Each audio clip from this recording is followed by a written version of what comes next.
So,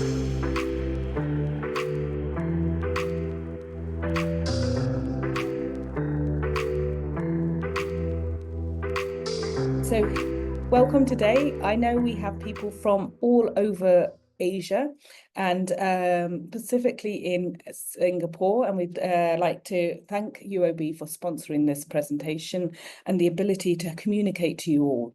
Now, who am I and who are you listening to? A quick one. I'll make it quick, but seeing myself on the screen is slightly awkward. I am the co-founder of Cyberlite, and you'll find my other co-founder will pop up later to really facilitate all those questions that you have at the end. And we are open to questions. Feel free to get those ready if you have anything specific. I am also the global ambassador responsible for AI. We're a Singapore company. I also run the India office over here in Bangalore. So we really do understand what is happening on a global perspective and then a local perspective. A lot of the facts and the figures I'll be sharing with you today are Singapore-based. And for those people who aren't in Singapore, that's because Singapore has a very robust system of collecting that information. And we have the delight of working with the IMDA in Singapore. So we have transparency over what's happening and can share that with you as well. But rest assured, in India, Singapore, I know we have the Philippines here as well, Indonesia, the problems are the same. They continue to be something that our children are facing in our social media space, and we're going to go through those. So we're going to go all the way to the start. We're looking at what are the apps that are attracting our children, what are attracting our teenagers, and what's the impact they're having. As a parent of three myself, I'm always aware it's very important for them to have their social media space to be part of the community and where they are today. But it's also, I need to know the impact and I need to know how to support them. And then we'd move on to giving you some tips, some tricks to ensure you have the capability and support to be able to help your children as they navigate their online world. Now, what is it we need to know?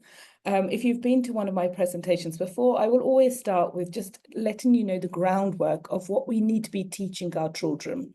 From a very early age, if we start teaching cyber safety and now generative AI, we are giving our children the tools to be able to stay safe online.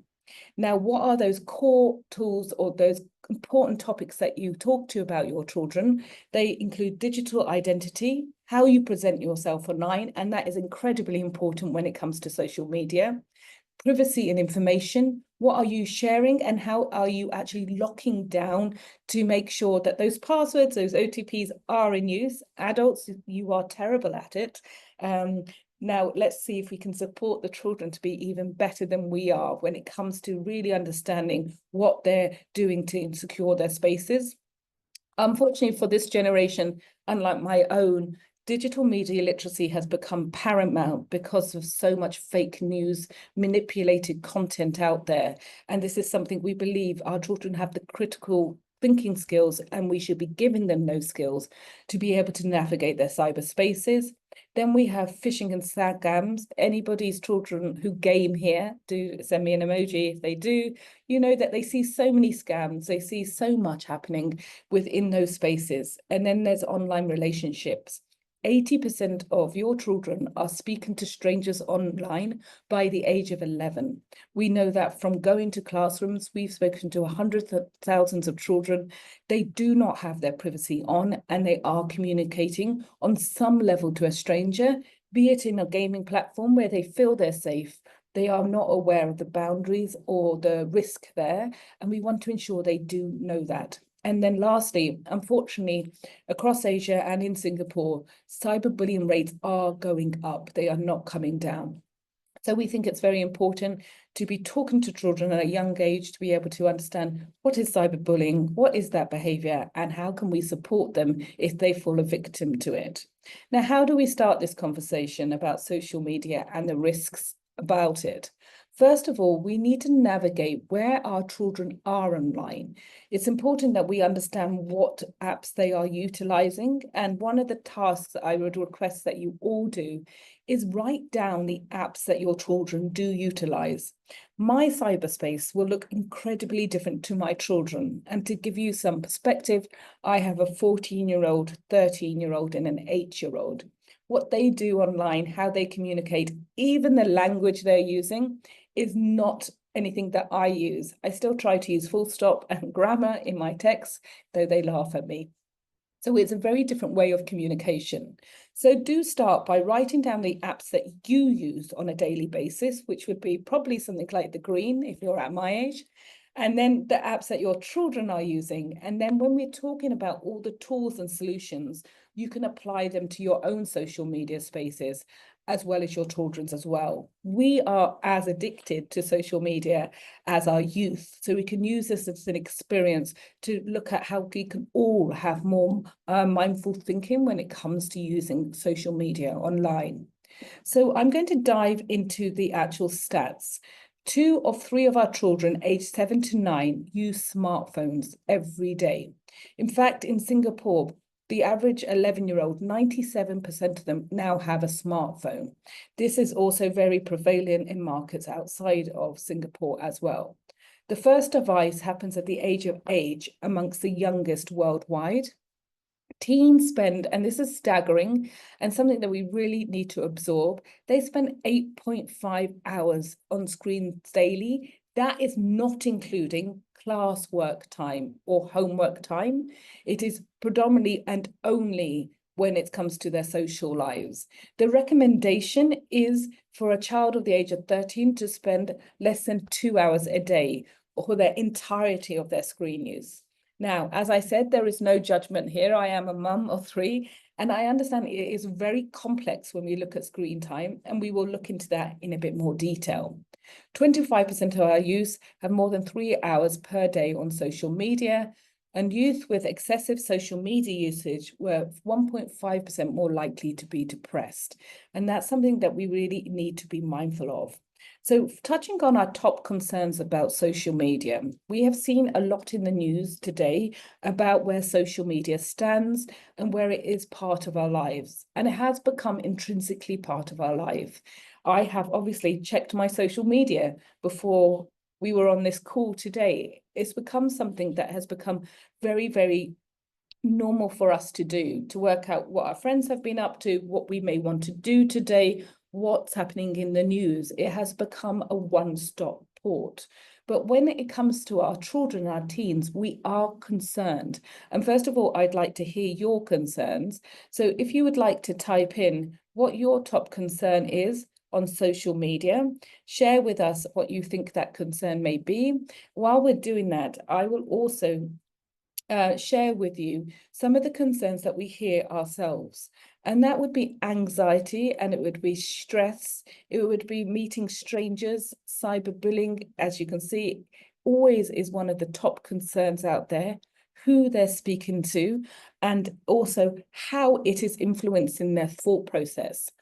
The lack of focus in our children is very obvious to see. I don't know if you have the same, but I find that my children find it hard to get through a film now because they're very much now communicating in short reels, or understanding that entertainment can come in short form as well. So even the way that is doing is really hurting them. You can see, so now we have a lot of sharing here. Bullying is coming up. Again, focus, as you say, and losing loose regulation on tech platforms. And that is very, very important and something I'll explore. Let's have a look at what we are seeing teenagers looking for when it comes to social media. I wanted to share with you some of the top searched things by teenagers when it comes to what they're looking for online.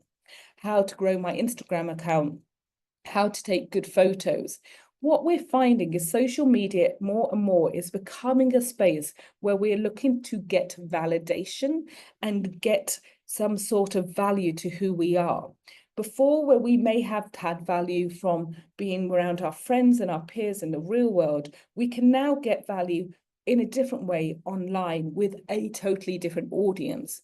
So if you remain unpopular at school, or you don't really have anything that you're passionate about yet because you are young, you can experiment in a world where you remain anonymous, trying out different personas. So one of the first things I want us to be really aware of is how children are using social media to capture that validation, and how we can communicate and have conversations with them about the importance of also receiving that validation from different sources. So for the first app I'd like to get into is Instagram. Instagram is one of the most popular apps when it comes to social media, is part of the Meta universe. And it does have the ability for us as parents to use a family center and safety settings to keep our children safe. So there are a few things you can do if your child is asking for Instagram and they're ready to take that on board. First of all, you can set up their privacy and their settings. Now, one of the most important things that I really want to reiterate when I'm speaking through this presentation is one of the biggest support systems you can do is show the children how to use the tool, how to use it effectively, and also see, are you using it effectively? Only 18% of our children have the right settings on, and 22% of adults are using parent control. Apart from that, our children are in these apps as adults. The app themselves does not define them as younger because we have not told them the age of our child. So the app will be treating our child as an adult and allowing those adult experiences to happen. Now, if I tell Instagram my child is 13, they will gate my child into an area where they can't get DMs from strangers, where they can't have their photos or their videos shared with strangers. And so safe gating is there through the family center. You can see what your children are watching, how long they are online. But if you have not set this up, you don't have any of that. So you can't really support them in that. So my first piece of advice is, when your child says, can I have this app, go onto it with them and always ensure they know where the block feature is, where the privacy feature is, and how to lock their chat. You've already then, like their bedroom, put them into a safe space where you know and you've guarded who can come in and who can come out.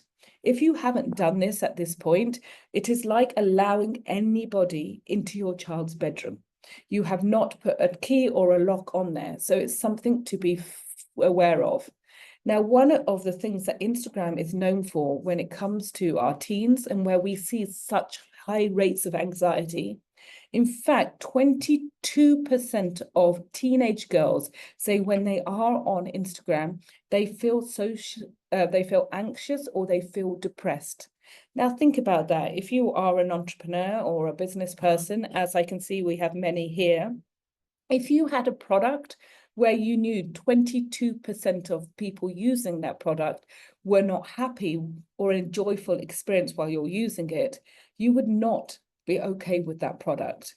Now, our children are telling us openly that they are not really comfortable when utilizing Instagram. And that's sometimes because they don't understand fully what they see is not real. Reality and what's happening are very far apart. I'd like you to think about how many times you think a teenage girl takes a photo before she posts it online. I know myself, I will always be aware before I take a photo and put it online that it's a good one of me. You'll rarely see one that I'm embarrassed by, because I curate and make sure my digital footprint is something I'm proud of. Now, the same is true of a teenage girl. The average teenage girl takes a photo 99 times before she feels comfortable to post it onto social media, because she knows that there's a judgment behind that. That comes also with the fact that then children are then creating different personas when using Instagram. Now, there will always be an Instagram account that parents are aware of. It's the one that we're allowed into, and it looks perfectly innocent. But if you ask children, do they have a Finsta account? Most of them do. And it's not always a bad thing. Sometimes it's because they don't want that digital footprint to follow them in the real world, but they do want to explore different areas of social life online. So they've created a Finsta account. So the Finsta account is often an alter ego, something that shows them in a different light, or it could be used in a negative way where they're pretending to be older and reaching out to others. Most children on Instagram will have more than one account. In fact, I have more than one account, one for my social life and one for my work. And it's very easy to do. So we can see that children are using more than one account, and they're using different social medias accounts to present themselves in different way. Much like a brand, what I present on LinkedIn as a company is not what I will be presenting on Instagram or Snapchat, and I will not be speaking in the same language. The same is true of our teenagers. So if your teen wants to have TikTok, Snapchat, Instagram, it's important, and Facebook. I'm not sure how many children still want Facebook, but let's throw that in there. We need to understand what are they doing on each platform and which audience are they reaching out to. There are many children now who are on YouTube themselves trying to become famous or to become influencers themselves and project themselves as a next content creator, while they're using Snapchat to reach out to strangers or people or to show a different persona.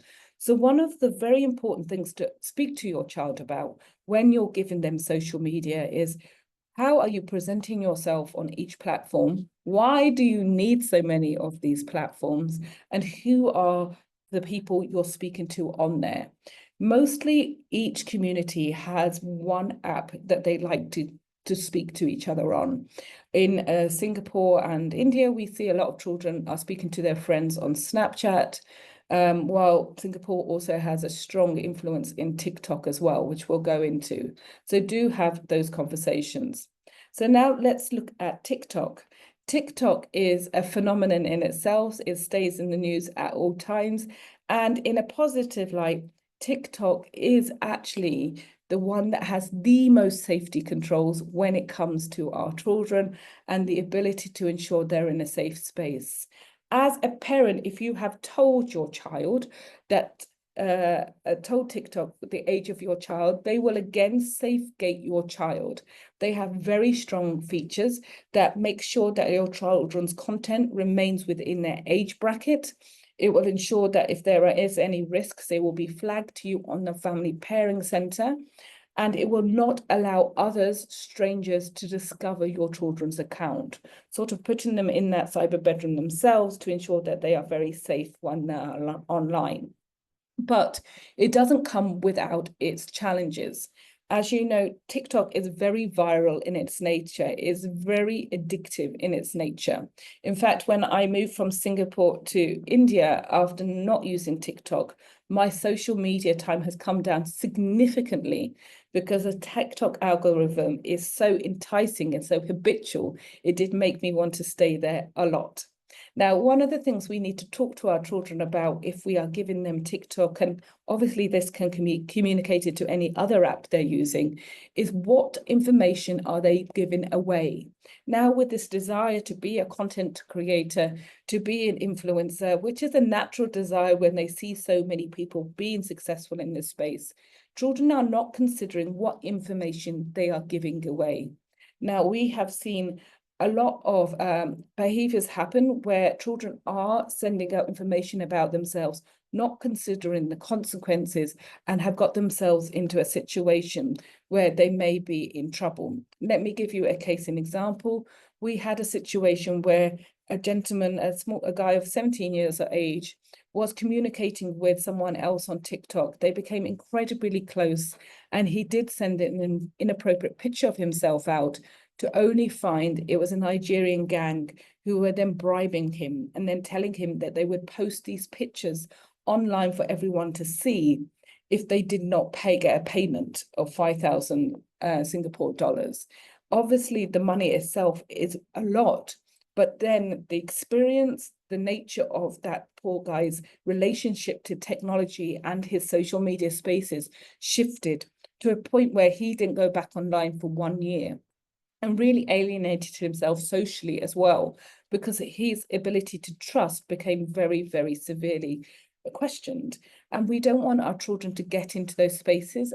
And often with children, and teenagers, I should stop calling them children, with these teenagers, if we communicate what we're worried about and the risks, they will work with you to come up with solutions to ensure that they can be on these platforms. So you can get good behavior on social media platforms. I don't want us to get scared away from giving our children social media. We just need to make sure that we have equipped them to stay safe and while they are online. Now, what is the information we want to ensure that they don't give away? First of all, we need to be very careful about our IC number, biometric data. There's a natural thing we have with ourselves now that we're freely giving our phone numbers away when we're signing up to competitions, or we're walking into shops, or when we're going into an office, we will give our IC number. We need some critical thinking to what are we giving away and who are we giving it to? For children, they will be enticed into online competitions. Our girls on TikTok and Instagram are being told, send me your photos. I can make you TikTok famous. I can make you viral. I will send it to a modeling agency. I think you guys would do great in this experience. We need that critical thinking skill of, okay, this could be true. It may not be true. How do I verify what's being said? How do I check to ensure that this is true? That has to be thought about before we give away any information. For the younger children, always communicate. Only schools and parents can have your information online. As children start signing up to things online as they get older, is it authentic? Is it trustworthy? Do we want our children to be giving this information to this third party? And we need to keep that dialogue up. One of the things you can do to support your children and the addictive nature of technology is to set up their screen time on TikTok. Last week was Online Safety Day, and a lot of data came out from the UK about how Gen Z felt about growing up with social media. And 50% of them wished that they spent less time on social media and they had the control to do so. Now, if you've been listening to me and you have found this presentation interesting, thank you. But I'm sure you also have touched your phone, checked your notifications, looked at your emails, because the phone is built with addiction in mind. It makes you want to touch it. In fact, the average adult will touch the phone 700 times a day. So think about our children. Unless we set up these controls, these prompts, they are sucked up into a world where they continuously want to interact with their technology. It's designed to be fun. It's designed to be engaging. So we as adults need to step in and put those controls online by setting up our screen time and ensuring that we have that experience there for them. The other thing about TikTok and many of these apps, we need them to understand how the algorithm is working. I find that sometimes I don't realize that I have got myself into a filter bubble or an echo chamber. And I think everybody is talking about the same thing. And then when I go out and I speak to my friends and say, did you see this viral moment online? They'll be like, no, I didn't. I have been controlled by an algorithm, as are our children. Now, when you recognize the algorithm within your own technology and your children do, they can take more control when they're using the social media apps. Algorithms target teenagers, and they do so with content that we sometimes need to take real heed of. Now, for a case in example, an average teenager's algorithm may be pushing them body image and mental health content. They often see a lot of suicide and depression related, as anxiety and growing up at their age and they're sharing experiences, they do end up with some dark content, and the algorithm, once they are in it, keeps serving them the same content over and over again. And unfortunately, content relating to eating disorders has become a real problem. Let me give you an example of how that works and how a filter bubble can get you there. let me cast you into a thought where we're now on January the 1st. And as a teenager, you're thinking, I want to get healthy. I want to start looking good. I want to be in style and I want to be that content creator. So first of all, you go over to where you seek information, which is your social media platforms. And there you will see healthy recipes for green smoothies. The recommendations start coming in. The algorithm sees what you're looking at, understands where you are, the time of the month, the time of the year, what your teenage brain is looking for, and it starts serving you more, looking at the likes and the preferences, and now you've got yourself into a bubble. Now, where this bubble often takes teenagers is into anorexic content, content about bulimia, and into a social media world where that is okay. Now, this is something that we're fighting and need to be aware of. Just watch this video where the CEO of TikTok themselves tells you more about how the algorithm works, and gives you deeper understanding. Either seek us out later and we'll send this to you and you can share it with your children, or just have a look if you can find it yourselves on YouTube. A recommendation algorithm is really just math. So for example, if you liked videos 1, 2, 3, and 4, and I like videos 1, 2, 3, and 5, maybe he liked videos 1, 2, 3, and 6, then what's going to happen is, because we like 1, 2, 3 at the same time, he's going to be shown 4, 5, 6, and so are we. And you can think about this repeated at scale in real time across more than 1 billion people. AI and machine learning has allowed this to be done at a very, very big scale. It learns the interest signals that people exhibit very quickly and shows you content that's really relevant for you in a very quick way. The other thing here is that we don't actually ask you 20 questions on whether you like a piece of content, what are your interests. We don't do that. We build that experience organically into the app experience. So you are voting with your thumbs, by watching a video, by swiping it, by liking it, by sharing it, you are basically exhibiting interest signals. And what it does mathematically is to take those signals, put it in a formula, and then matches it through pattern recognition. That's basically So that's basically how algorithm on TikTok works. So one of the questions I'd love to ask everyone here is, should students have online privacy? This is one of the biggest debates I see when we are speaking to teenagers, that they really want that privacy. And that's where we have the grapple as parents. Should they have privacy? Should we allow them to have it? Or are we supposed to be also parenting online? It feels very risky to leave them by themselves. So let's talk through the debate about online privacy. Obviously, our children are getting older. Naturally, as they become 13, they have what we call a pruning, where they step from being needy and wanting their parents all the time. You still remember the days when you can't go to the bathroom without them following you into the bathroom, and it was absolutely exhausting. But they've now pruned, and now they are naturally wanting to become more independent as the brain and as they biologically are getting ready to be adults and to become independent. It's very natural. But back when we were younger, we didn't have to think about these massive spaces that weren't created for children. And I think that's very important to discuss. Social media was not created with children in mind, so it doesn't have the gates and the safety we have in the real world. In Singapore, if you go to a park, you cannot go to a park without a 360-degree view with a gate all the way around it, where every adult can see each other to ensure children are safe. They have safety designed into them. This is not true of the internet. So that's why we grapple with this, with teenagers believing that they're in a safe space and a safe mind, while we as adults know that this is not true. Now, for myself, how I deal with this is I believe, and I tell my children, if I'm paying the phone bill, I get to check your phone at any time I want.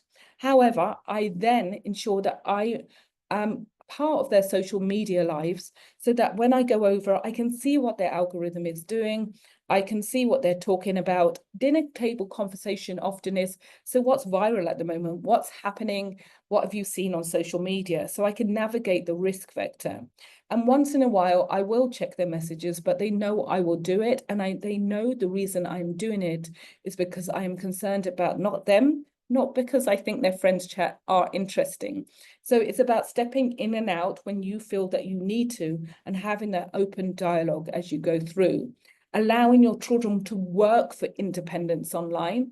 I often have little tests with them before they have apps and say, right, I want to be sure that you are aware of the risk that is coming or may be there. And then I feel like I've equipped them enough to have more independence while they're online. So let's move over to Snapchat to discuss what is it and why do our children love Snapchat so much.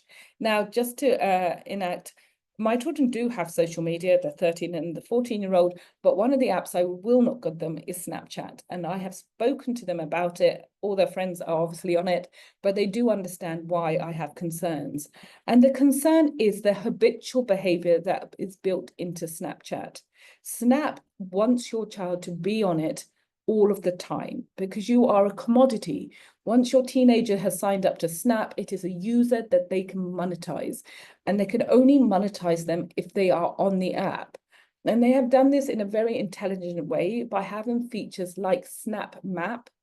And they also have features such as, and what it is famous for, the deleting or the vanishing message. Messages will vanish and totally disappear, which is where it became the sexting app and the sharing of illicit materials. It's also always trying to get you to meet more friends and to have more community conversations. For a young teenager, that is a worry to me. The other thing that worries me is the streak. Now, a streak is when I am messaging you and we're great friends and our streak goes up because we're in constant communication on the app. And everyone in my digital playground knows that we're BFFs and we have some kudos around that. Now, a case in point is when some children went on a residential in one of the schools that we were working with last week. One of the biggest issues that the kids had was, if I go away, my Snap streak is going to be lost because I'm not allowed to take my phone. And they were arguing with their mothers to say, can you keep that streak up for me? It's become so much part of their social discourse. They feel that they need to keep this up, with children waking up in the middle of the night to make sure their streak is up to date. This is a concern to me, that something has so much profound effect on my child. It is controlling their behavior. We don't need our children to be controlled and their behaviors to be controlled in that manner. So that's something to be aware of when they're using the Snapchat features, that they understand where they're being controlled. That includes the map.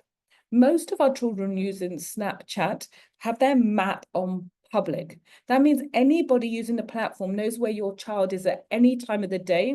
And because the children are continuously updating Snap, they also know what they're doing at that time of the day. This is incredibly dangerous. We find that many of these apps, like Roblox and Snaps, are predators' playground. They know there are young, vulnerable people taking risks at this time of life, and they will try and abuse that risk. There's always a belief system that social media may be a place where our children get groomed and physically met. In reality, many of the groomers who are on these platforms don't want to meet your children, because when they meet your children, the game is up. They often can get caught. What they want is for your child to send photos and to share images of themselves that they can use on the dark web. So we need children to be aware of who they're speaking to, who knows where they are, and how they're communicating on these platforms. Now, if your child has Snap or wants Snap and is driving you mad, and I get that, I hear it all the time as well, get them to go through some conversation starters. And on our platform, cyberlite.org, we have all of this for free there. There are questions you should be asking your child before they scale up in their digital journey. Now, what I would ask children is, why do you want it? Why do you want Snap? Why is it important? And most importantly, the question, have your friends ever had a negative experience? Now, let's be clear. If your child says no, they've never had a negative experience, your child is not ready for Snap. They should be aware of what could go wrong so they know what to do. It's like a fire drill. The more you tell them about the risks that are there and prepare them for them, they will be able to spot them and find the nearest exit. Unless we've communicated those risks to them, that people may try and groom you, there are people online who will give you enticing tactical behavior. You're going to be famous, you're going to be a content creator. I'm a celebrity. I want to give you free tickets to the next show in Mumbai, in Singapore, Lady Gaga. All these things will entice our young brains. They need to think, okay, is this a red flag? Can I spot a red flag? And am I ready to act on it by blocking, reporting, or communicating to my parents? Your children should come up to you once a year, once every 6 months and say, look what I saw online. Here's the screenshot. What do you reckon I should do about this? Otherwise, they're not communicating what they're seeing on these platforms, or they're not locked down in a way that you can really support them doing so. Moving on to the digital spaces that our boys like to sit in as well, saying that Instagram and Snapchat is used by our boys as much, but Discord is another one where your children will be coming over to and utilizing. It became very big in COVID because when children were gaming online, they didn't have the ability to hear each other. So they would come over to Discord, and Discord for the uninitiated is like a chat room. You get put into a room with those you have accepted to be in that room with you. And so if it's just you and the people you know at school, you all get into your Discord community and you can chat and hear each other vocally. And it became a very good social space. Now, if children are in a room and you know everyone in that room, then you are in as safe a space as if they're playing in the playground. The problem becomes when they start sharing links of different communities. If a Discord community is over 250 people, it will have a monitor. Under that, these are unregulated, unmonitored sites. And their conversations start to have a more downward effect if you don't know what communities they're in. We have seen in Malaysia, some of the schools we've worked with, where the children have been radicalized within Discord channels and are having hours and hours of the same conversation in your ear. You can understand how people's value systems or language start to change. If you've ever had to do what I have done in life and said, where did you get that language? You didn't get it from us, and I've not heard it in your school. Often that language has come from social media platforms, where it has become normalized that you can say this about a community or to pick up different values. Be sure if your child is in Discord, you know where they are and who they are communicating with. A lot of pornographic links are shared within these Discord communities as well. So be aware when they're on there that they have established clear rules and boundaries, that you can ensure that they are seeing content that does not affect them.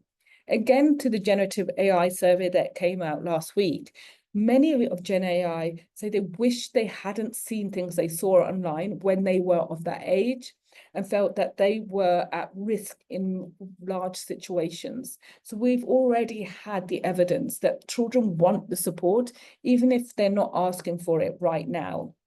So look over at Discord, and if your children are asking for it, how you can be more supportive. So another question that gets asked a lot, and we can see that Australia has already gone ahead and banned social media.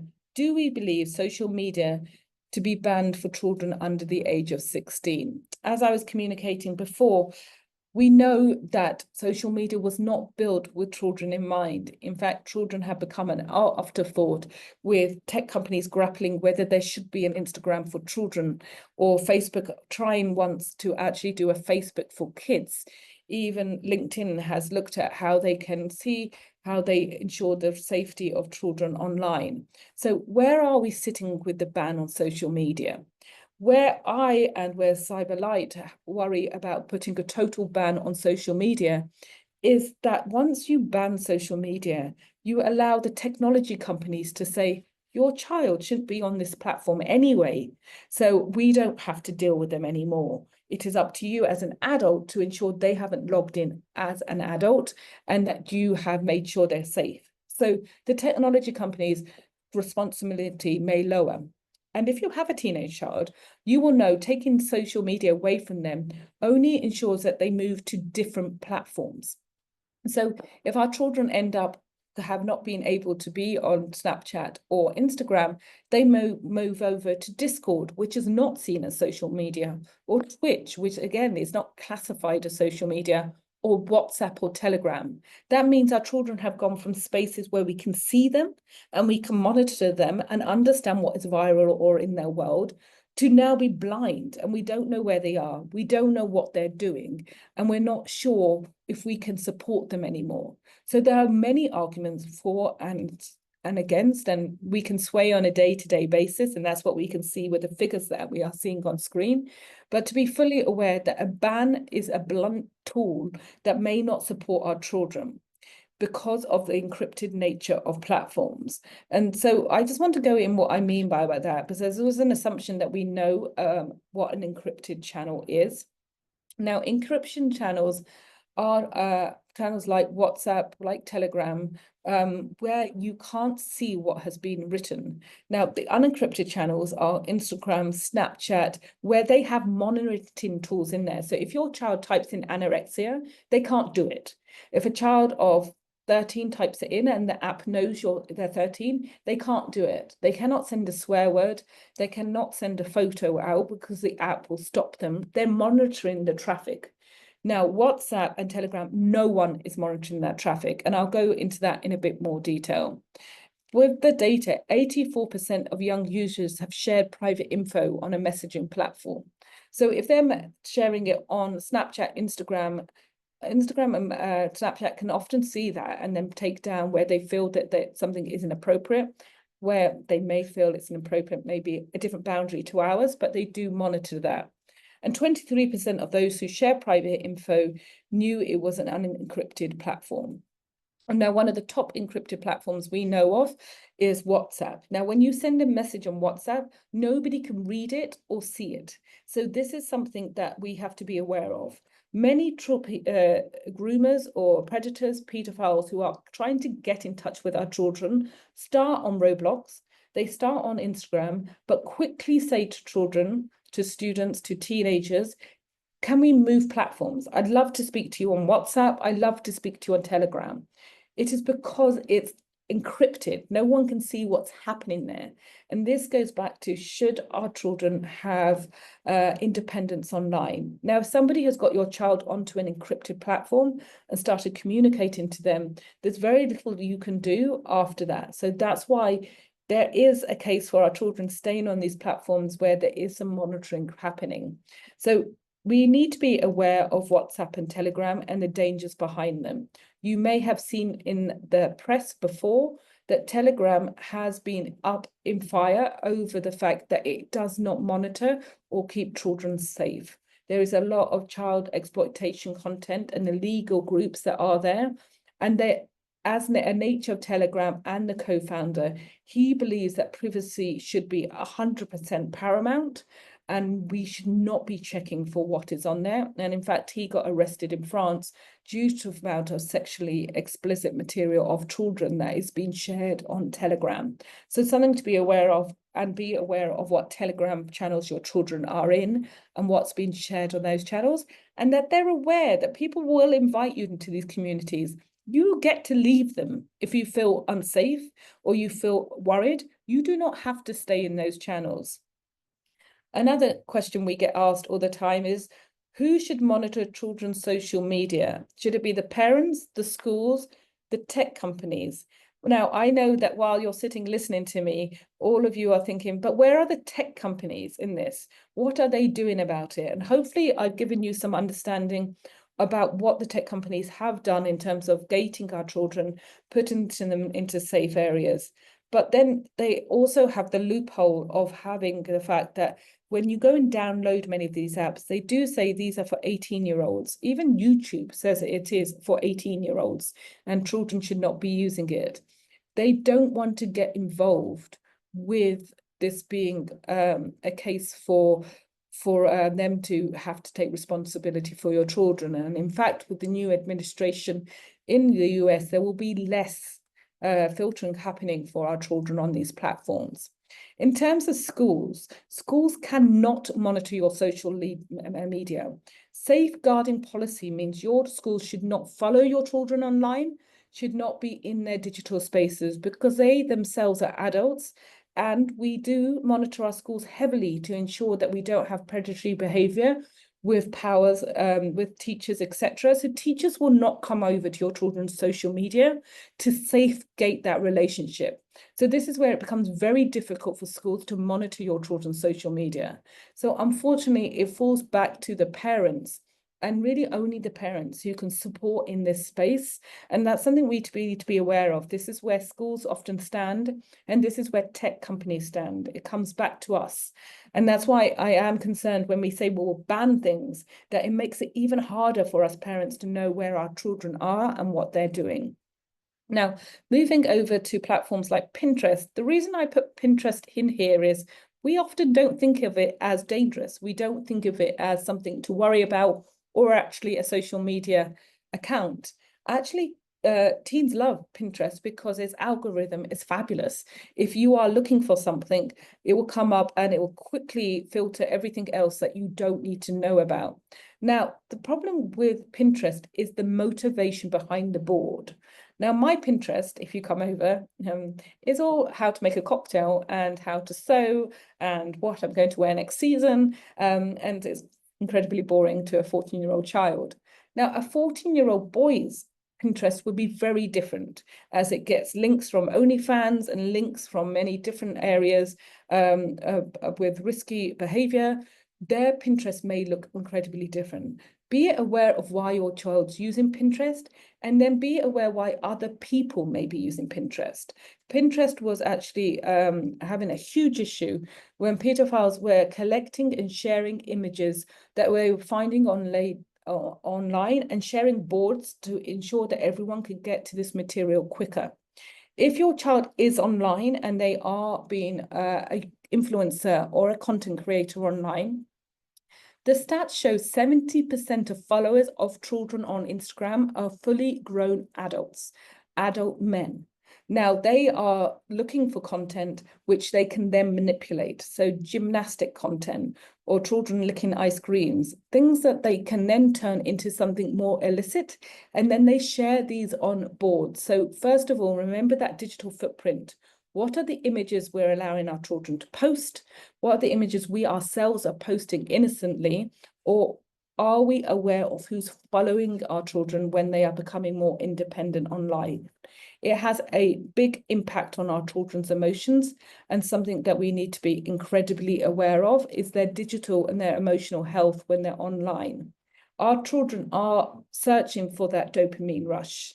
They are getting tracked by algorithm traps, and they have FOMO. They are posting lots of images on themselves, maybe not as appropriate as they grow up.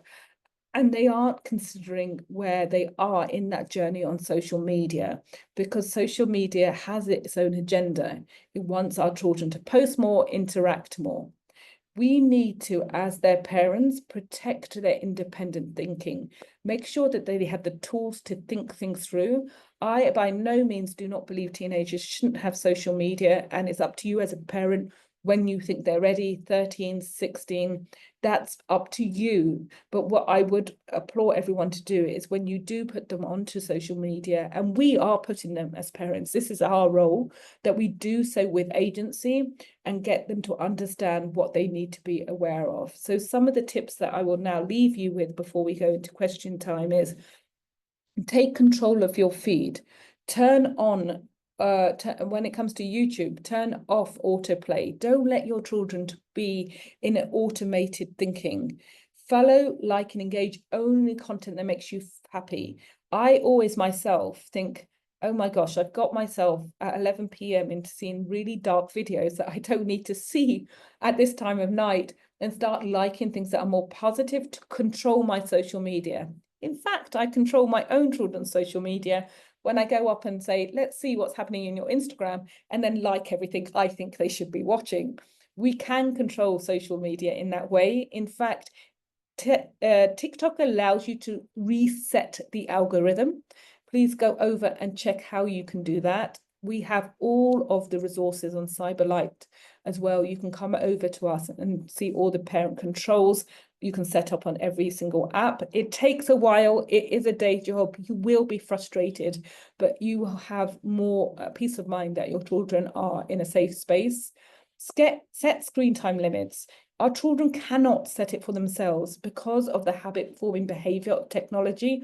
We can barely do it for adults. Make sure you give them the prompts. We find that if we have the prompts, the children do get off the phone. In fact, I know when my children's screen time limit is, because I will hear silence in my house, the screen time limit goes and they all end up in the fridge because the next thing they want to do is eat. So those are the two things teenagers love to do.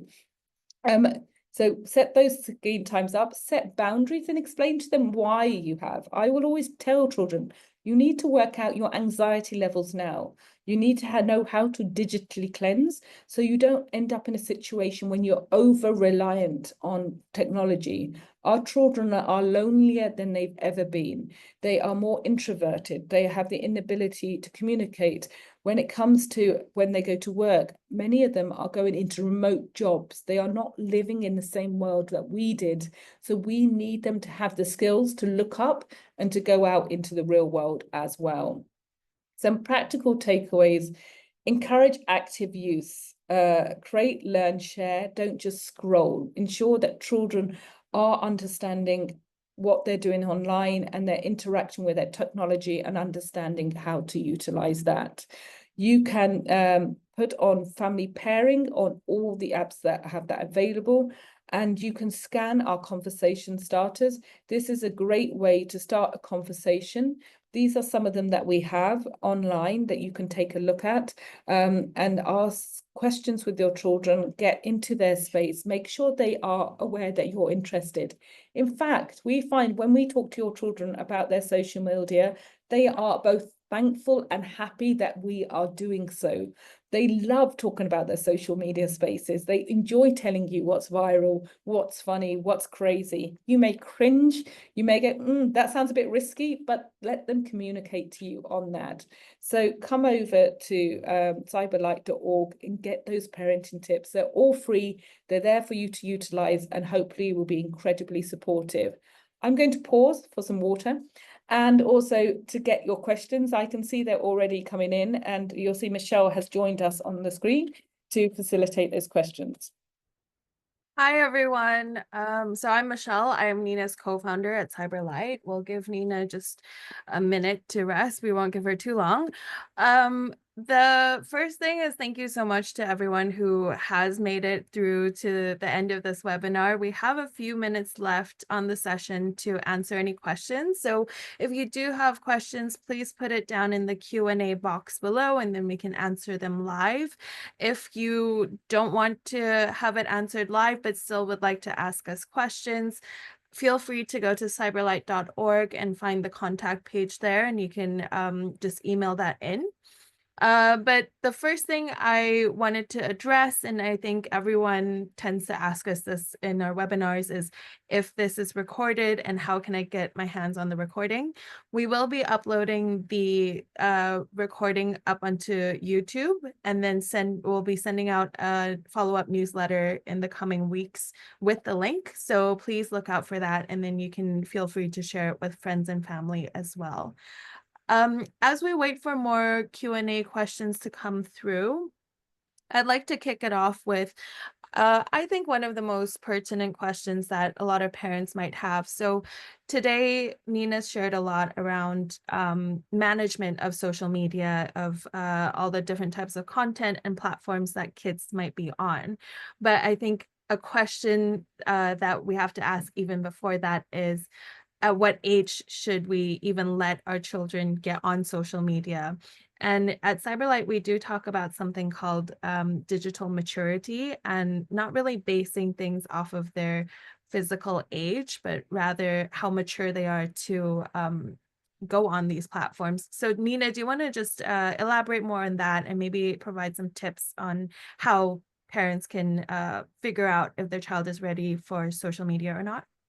Yeah, to understand where your child is, and it's very different for each child, and how ready they are or how they understand the risks. I would point to the conversation about having a conversation of why they want to go on that platform, who they'll be communicating on there, what do they find exciting, what do they know has gone wrong, maybe pull out some news articles, go through them, ensure that they understand the risk. Come over to our conversation starters, start those conversations off if you're not sure, and then download the app yourself. start interacting with the app and ensure that you understand the features and the concerns that you may have, and point them out and say, look, this is why I'm worried. This is why I keep saying no. And then slowly show them the path to independence. At some point, we need our children to also get independent online. So make sure that you understand the path and that they understand, okay, if I display X, Y, and Z. So one of my children, for case in point, is obsessed with gaming.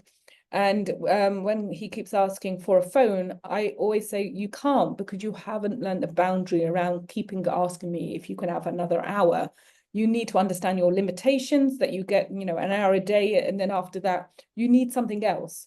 So I'm not going to spend my time monitoring you having a new phone if you haven't got that in control. So make sure you have that boundary so they know what they're working towards. Awesome. I'm gonna really make us answer these next few questions in rapid fire mode. I'm gonna bundle it actually to the next question. I think it's quite a good segue, is what is the appropriate time to introduce phone to kids? So again, like at what age should kids own a phone? Yeah. So owning a phone is, at the end of the day, is hardware. The question is, when can I have this piece of hardware? And often it is, for a parent's point of view, I want to know where you are. In Singapore, children travel so young to school by themselves due to the safety of the roads and the MRT, etc. So we do want to know where they are and be able to communicate with them. But when it comes to what's on that phone, it would be understanding what you're downloading, how much time you're allowing them to have on it, and who they're communicating with when they're on that app. So they're two different things. You can have a very locked down phone where you can do absolutely nothing, and you can have a phone where you could be on for hours. Have you put the screen settings on? Have you got screen time on there? Do you have a parental control on that app as well? Typically, we know that 97% of children have a smartphone by the time they're 12. So that question is gone. People mainly do have the phone. It's now, how are we utilizing and monitoring that phone at the age of your child? And to that, actually, I'm going to answer this one very quickly. Again, no time. Is YouTube Kids okay for 5 to 7-year-olds? Yes, generally speaking, YouTube Kids is good for that age group, but just be aware and not have them venture out to the regular YouTube app that have more adult content or mature content available. To follow up on that, of knowing what apps are in your child's phone, how do you prevent teens from creating adult social media accounts or get their friends to create adult social media accounts, assuming it's to circumnavigate the 13 plus kind of age restriction? Sorry, could you repeat that? I missed the last bit. So how do you prevent teens from creating adult social media accounts or to get their friends to do it? Yeah. Well, in reality, you can't. That's the biggest problem, that you can set up anything as an adult if you go in incognito mode, or you have the right information. And this is something we've been grappling with as technology companies. China does have facial recognition that they use now, but we know that you ask your older brother or sister to do that part for you. That can also be circumnavigated. So again, it's back to conversation, communicating why you worry about children seeing that at that age, that it's not appropriate, it's not good for their mental health, and that they need to put boundaries around what they're also seeking out as well. Yeah, and so do you have any pro tips on making new friends on social media, assuming it's not 100% a bad thing? We would always say that communication online is not a bad thing. I mean, 2/3 of all children that we're born by 2030 are done from 1/3 or from relationships that people have met online. So it's part of their life. But in terms of pro tips, you really have to be aware of the age of your child and why they're reaching out to people. So that's a whole bigger conversation. But the case would be to ensure that they understand the boundaries, any red flags, and that they know that they have consent to say no to anything that they're asked for online. And the last one is, does TikTok and YouTube, are they considered social media? And if I don't have social media, does that mean I'm being secure and safe? So TikTok is social media for sure. YouTube, when defined in a ban, is not social media, but how we see children using YouTube, it has a strong social media aspect to it. The Reels makes it exactly the same as TikTok. If you don't have social media, you are definitely secure in a social media space because you're just not there. So that's the securest thing to do. The Yeah, hardest thing, but I would also add on that if you're not in social media or these kind of apps, if you're in games or in messaging apps or in any place that you share a social space with other people on the internet, there are always still cyber risks and threats. These things are going to be addressed in our upcoming webinars throughout the year. We will be hosting a bunch of different thematic webinars. I think the next one will be about gaming. So if you're not signed up to our newsletter, please do so on our website so that you can get the alerts when we have the registrations up. I know we're just 2 minutes over now, so thank you everyone. Thank you, Nina, for today's webinar. Thank you everyone for joining us today. Again, if you have any other questions or anything else that you'd like to share with us, please go to cyberlite.org. thank you. Thank you, everyone. Bye-bye.